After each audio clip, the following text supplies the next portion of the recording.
this past season for the Indianapolis Colts, there were no expectations. I didn't set any expectations.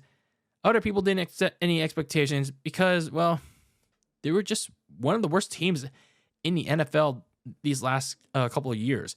Not just one of the worst teams, but one of the most embarrassing teams because what happened the end of the season where they lost to the Jaguars, where everyone was wearing clown suits in Jacksonville, and then, well, last season's the season prior debacle with the midseason firing of Frank Reich, and then they went out to hire Jeff Saturday, who had no head coaching experience, and then he did win his first game, but then no more after that, including that 33-0 lead that they blew in Minnesota on a Saturday.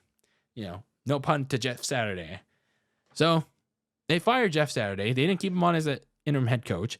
They ditched him, rightfully so. They also released their recent quarterback experiment in Matt Ryan. So they started over. They hired former Eagles offensive coordinator Shane Steichen, fresh off of a Super Bowl, and actually Chris Ballard finally decided to use his first round pick, which was a top 5 draft pick, on a quarterback by the name of Anthony Richardson from Florida. So despite all that, there weren't a lot of expectations still. I mean, this is pretty much a full, true rebuild for the Indianapolis Colts. But in terms of this year, this was mainly about regaining some respectability that they had lost in the last couple of years. Now, unfortunately, it didn't start off that way for Indianapolis because there's this whole big blow up over a contract dispute between owner Jim Irsay and running back Jonathan Taylor, because this thing spanned for a couple months, from just before training camp all the way in June, and then spanned all the way from week 5 in October, because Taylor and his agent were getting pretty heated over how Jim Irsay just cut off their contract extension talks, and then Taylor wanted to trade, and then Jim Irsay was like, I'm gonna completely blow this out of proportion, and try to slander Jonathan Taylor's name whenever I get asked about it. So whenever Jonathan Taylor's name was brought up, Jim Irsay is like, oh, fuck this guy.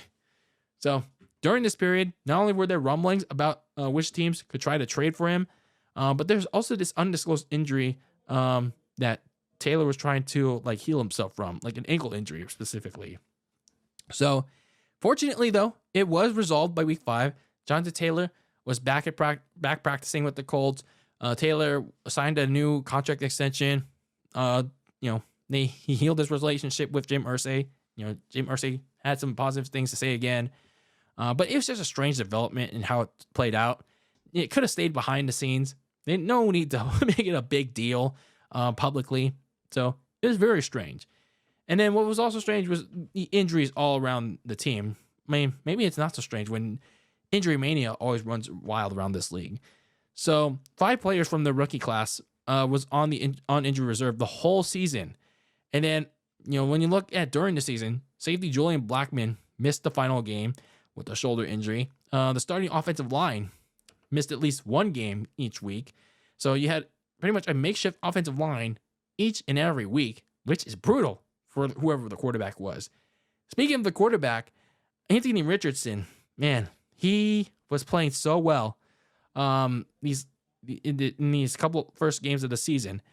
Sure, he had his rookie pains and all that, but he suffered a season-ending shoulder injury in week 5, which ended a promising rookie season for him. I mean, I feel like, yes, he struggled, but I feel like he was ready to take that next step in his rookie year. And I feel like a lot of the blame shifted towards maybe his mindset of always having to run, but maybe it's also the play calling as well, because I kind of knocked him.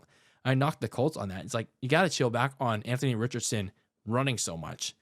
But nonetheless, it really sucked that Anthony Richardson, this kind of promising young quarterback, well, he gets injured early in the season, but hopefully he was ready to heal up. And then you obviously have the way the season ended for the Colts. Despite all the things going against them, all this adversity, all this stuff throwing against them, the Colts still competed. They still had a chance to make the playoffs in a win-in situation against the very same team they faced the year prior, and the Texans, where both teams were bottoming out for a top 5 draft pick in the draft this past year. Unfortunately, for the Colts, they fell just short, and that came at a decision to throw it on 4th and short in the red zone right after the final 2-minute warning. It's a decision that still haunts them to this day, and yeah, they're trying to fix some of that in the offseason, but let's see how that pans out when it comes to execution in the regular season. But looking at a more positive note, though, you look at Anthony Richardson. He only started a couple of college games, but he looked like a quarterback, like I said, that was poised to break out. Like I said, he had his fair share of rookie pains that put the team behind. But in those same games, he overcame them.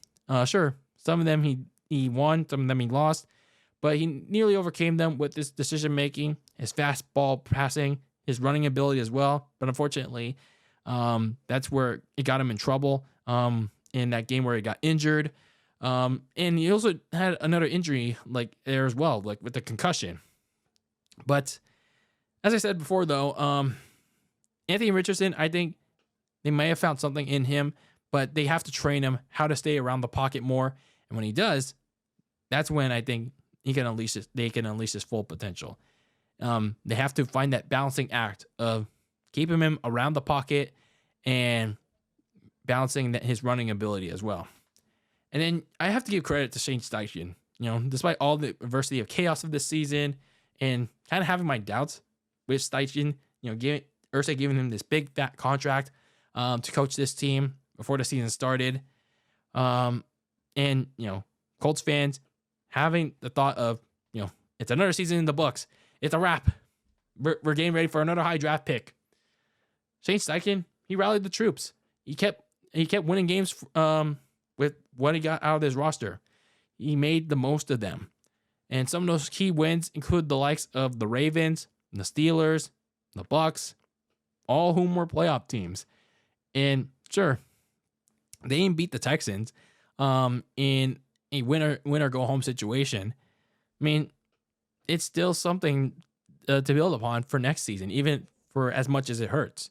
So despite the up and down season and the way that it ended for Indy, the Colts provided something that they haven't felt in quite some time for both themselves and their fan base. Hope. So Anthony Richardson played well in the short time that he did. Hopefully once he's healthy and they design more plays around him to keep him around the pocket, balance his running, he could be a quarterback to watch next season. And then, again, credit to Shane Steichen for rallying this team to a winning record, and people should feel good about him. Of course, keep caution, though, around for Steichen, because, I don't want him to feel like a one-year wonder, because he can actually coach this team. So looking at their offseason, they started with around $70 million, which was like some of the most in the league. And then they're around that middle mark of having the 15th overall pick in the draft. So they're kind of at a good spot. Looking at some of the key free agents, when the New Year League started, some of their key free agents were mostly on the defensive side of the ball, like Julian Blackmon, Ronnie Harrison, Kenny Moore II. And then offensively, you had Zach Moss and Gardner Minshew at backup quarterback. They re-signed a couple of them, like receiver Michael Pittman Jr. He was also a free agent. They got their key top receiver back. They also re-signed Tyquan Lewis to a new deal. They re-signed Kenny Moore to a 3-year deal, so a key piece of that secondary. They also re-signed linebacker Zaire Franklin to a 3-year deal. They did lose Gardner Minshew to the Raiders. So looking at some of their needs in the offseason that they still need to address, they have to find a backup quarterback. Just in the event that Anthony Richardson gets hurt again in next season. So they got to have some insurance, quality assurance. Looking at some of their primary needs, though, they got to get some more help at receiver. They did re-sign Michael Pittman, but obviously with him in downs, it's not enough. They do need more help. And the Colts, having all the success that they had in the draft, they should look towards going to that well again. And then last but not least, address the secondary. The Colts back into the defense. It's been troublesome for quite some time. I mean, they have a good pass rush led by DeForest Buckner, but that back end of the defense, even with re-signing Kenny Moore in the corner, they could use some help with that rotation. And then at safety, I don't know if they re-signed Julian Blackmon yet, but if not, they're going to have to fill up that spot with the starting safety and pretty much that whole room. So overall, the Colts, they were the laughingstock of the league for the last couple of years. Having yearly quarterbacks like Phillip Rivers, Jacoby Brissett, Carson Wentz, and then recently Matt Ryan. But it seems like they have a stable quarterback with Anthony Richardson and a competent head coach in Shane Steichen.